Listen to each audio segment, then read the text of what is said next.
ქართული ოცნების მიერ დასავლელ პარტნიორებთან გაფუჭებული ურთიერთობების ფონზე ევროპელი და ამერიკელი პოლიტიკოსები საქართველოში შექმნილ პოლიტიკურ მდგომარეობას აფასებენ. ამერიკის შეერთებული შტატების ჰელსინკის კომისიის თავმჯდომარემ ტრამპის თანაპარტიელმა კონგრესმენმა ჯო ულსონმა ქართული ოცნების პოლიტიკური გადაწყვეტილებების შესახებ 11 თებერვალს კონგრესში ისაუბრა. სიტყვით გამოსვლისას ულსონს თან ჰქონდა პროევროპული აქციის მონაწილის ფოტო, რომელსაც ხელში შეერთებული შტატების პრეზიდენტის დონალდ ტრამპის სურათი ეჭირა. ულსონის თქმით, ქართველი ხალხის უმრავლესობა სურს დასავლელი ქვეყნების მეგობარი იყოს, რასაც ივანიშვილის პუტინისტური რეჟიმი In October, the Putinist Georgian dream.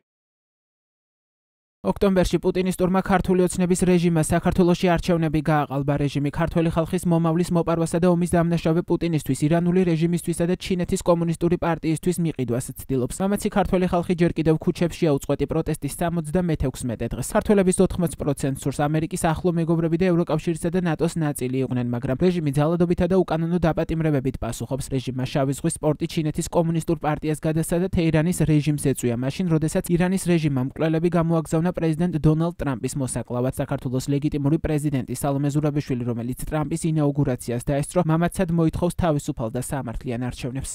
ქართული ოცნების არალეგიტიმურობასა და დასავლეთთან გაუარესებულ ურთიერთობებზე საუბრობს ესტონეთის საგარეო საქმეთა მინისტრი მარგუს ცაკნა. მან ესტონეთის პარლამენტში სიტყვით გამოსვლისას თქვა, რომ თუ ქართული ოცნება საქართველოს მოქალაქეების მიმართ ძალადობრივ ქმედებებს გააგრძელებს, პასუხად მან მკაცრი სანქციები უნდა მიიღოს. სამწუხაროდ ევროკავშირის გაფართოება შეიძლება შეტრიალდეს, რასაც მოწმობს საქართველოში განვითარებული მოვლენები, სადაც მმართველი პარტია ქვეყანას სულ უფრო აშორებს როგორც დემოკრატიას, ასევე დასავლეთზე ორიენტირებულ საგარეო კურსს. ნათელია, რომ საქართველო არ შეუერთდება ევროკავშირს თავისი ახლანდელი კურსით და ხალხს, რომელიც დე-ფაქტო ხელისუფლებაშია საქართველოში, ლეგიტიმაცია არ გააჩნია. ჩვენ ვთქვით, რომ ახალი არჩევნების ჩატარება ამ კრიზისიდან გამოსვლის და ნდობის აღდგენის გზაა. თუ საქართველოს ხელისუფლება გააგრძელებს ძალადობის გამოყენებას, ჩვენ მზად ვართ გავაგრძელოთ სანქციების გამკაცრება, მათ შორის გავაუქმოთ უვიზო მიმოსვლა.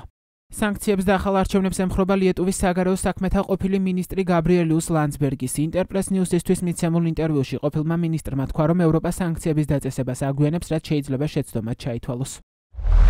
ფიქრობ, რასაც ჩვენ ამ წელს ვხედავთ, ქვეყნის სტალინიზაცია. ხალხისთვის სამოქალაქო უფლებების ჩამორთმევა ხდება იმისთვის, რომ ქვეყანა დაემსგავსოს ბელარუსს ან რუსეთს. პროტესტის თავისუფალი არჩევნების შეკრების თავისუფლების გარეშე. თუ მას დაუშვებენ და დასავლეთი დაკარგავს საქართველოს როგორც ქვეყანას, რომელიც ცდილობდა დასავლეთთან დაკავშირებას, ეს ნამდვილად საშინელება იქნება. ქართული ოცნების ხელისუფლება უნდა შეჩერდეს. სანქციები უნდა განხორციელდეს. სამწუხაროა, რომ ამ გზით ძალიან ნელა მივდივართ. შეიძლება მას შეცდომა უწოდოთ. რა თქმა უნდა, სიტუაციის დეესკალაციისთვის საჭირო ახალი არჩევნები, მაგრამ სამართლიანი არჩევნებია საჭირო. თუ ახალ არჩევნებს მოაწყობენ და მაინც გააყალბებენ, ეს არ იქნება რაიმეს გაუმჯობესება.